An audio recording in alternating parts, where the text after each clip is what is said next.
Je suis Morgane, j'ai 40 ans, je viens de suivre la formation à l'EAP Infocène. C'est toute une nouvelle démarche professionnelle. Moi j'ai été publicitaire pendant 13 ans et ensuite j'ai fait une reconversion en architecture d'intérieur et donc je souhaitais aller encore plus loin et développer mes compétences en 3D. Donc la formation de perspectiviste 3D, en fait ce qui était intéressant, en tout cas pour moi, parce qu'au départ j'ai cherché, je souhaitais aller plus loin, on va dire, dans le travail de 3D, parce que je faisais un peu de SketchUp, etc.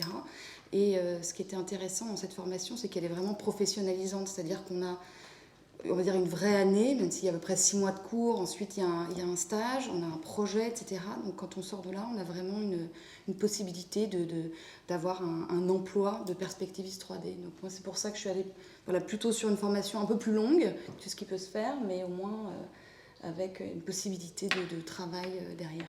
C'est une formation technique et très complète qui passe très vite. Il y a beaucoup de choses à apprendre.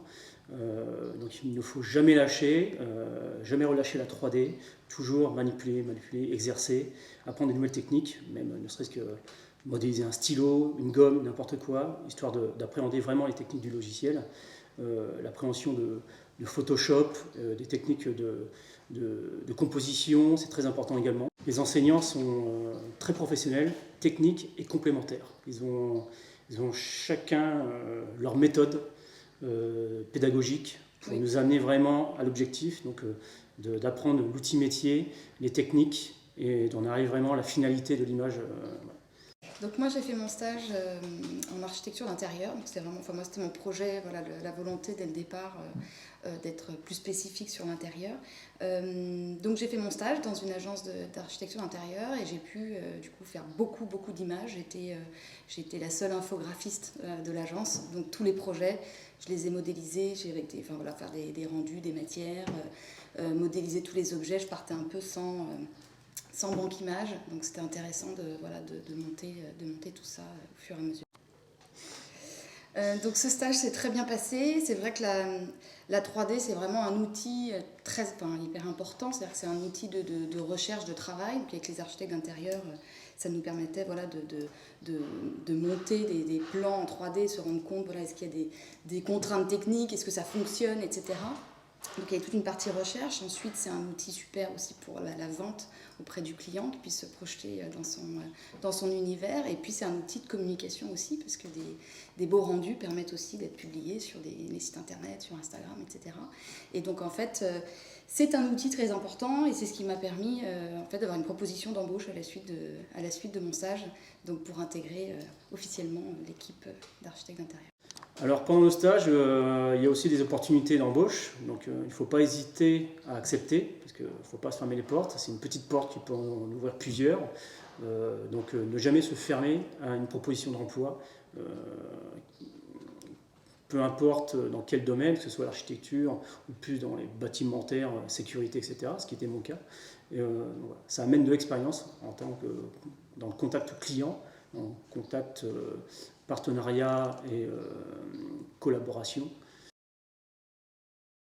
Essayer de voir ce que font les architectes, d'aller sur des comptes Instagram, des sites internet, de voir des photos, d'aller voir des photographes d'archi ou des architectes, des artistes 3D, et de se dire tiens, qu'est-ce que j'aime comme image, qu'est-ce qui m'intéresse, pourquoi, et d'aller un petit peu plus loin. Est-ce que c'est ce cadrage, est-ce que c'est cette lumière, comment ils traitent les matières, d'essayer de commencer tout doucement en fait à réfléchir un petit peu à ce qu'on aime, à sa patte artistique, ce qu'on aime dans les images. C'est intéressant parce que on se rend compte au bout de 2-3 mois, quand on est un petit peu plus laissé par les professeurs, on est accompagné sur la modélisation, mais un peu laissé sur les choix de cadrage, de lumière, etc. On s'aperçoit qu'en fait, on est 8 et on a tous des images qui sont vraiment différentes et on sent que c'est l'univers de chacun qui commence à ressortir et c'est quelque chose d'intéressant et ça peut être travaillé et un petit peu anticipé, je pense. Lorsque vous promenez dans la rue, regardez autour de vous, regardez les bâtiments, prenez votre téléphone, votre appareil photo, photographiez, changez de perspective, de point de vue, etc. C'est très important d'avoir une vision un peu plus large que la 3D, c'est de voir la réalité aussi des choses, des rendus.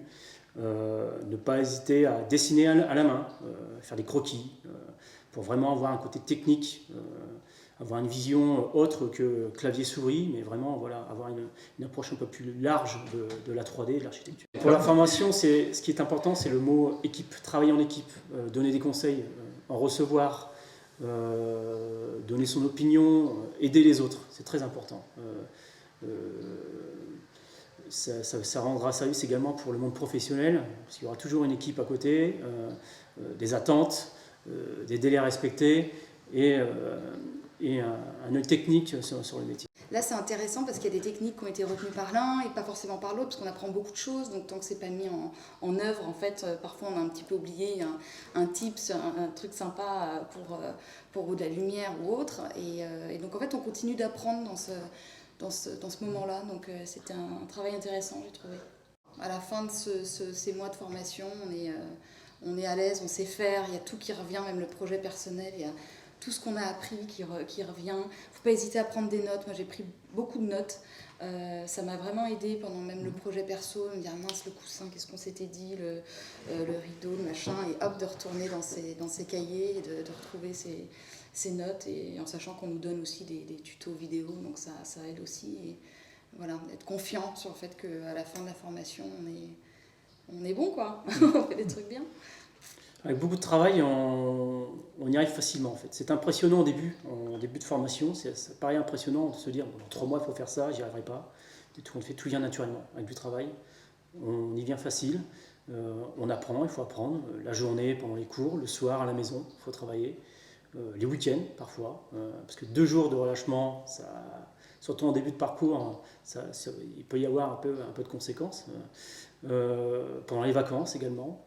Et après, on se rend compte que très vite, on adopte une petite patte artistique personnelle, une petite signature dans les rendus, etc., des préférences en termes de réglage, etc. Donc, c'est un peu le côté intéressant également de cette formation.